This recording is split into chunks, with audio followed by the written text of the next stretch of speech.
तो क्या कहा गया कि प्रयास करिएगा कि एकादशी के दिन कोई वृक्ष की, कोई डाली की, कोई कोपल की कोई पत्ती ना तोड़ी जाए। क्यों?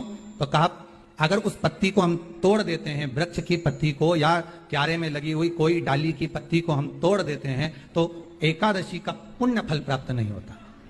एकादशी का कोई फल हमारे खाते में नहीं जाता, पुण्य फल प्राप्त। अब फिर भले तुम चाहे तुमने मोरधन खाया हो, चाहे तुमने फिर चिप्स खाई हो, चाहे तुमने फिर व्रत का कितना ही सामान खा गए और तुमने सोचा कि आज मेरी एकादशी है, तो फिर उसका कोई फल प्राप्त नहीं। तो क्या कहा गया कि प्रयास करिएगा कि एकादशी के दिन कोई वृक्ष की, कोई डाली की, कोई कोपल की कोई पत्ती ना तोड़ी जाए।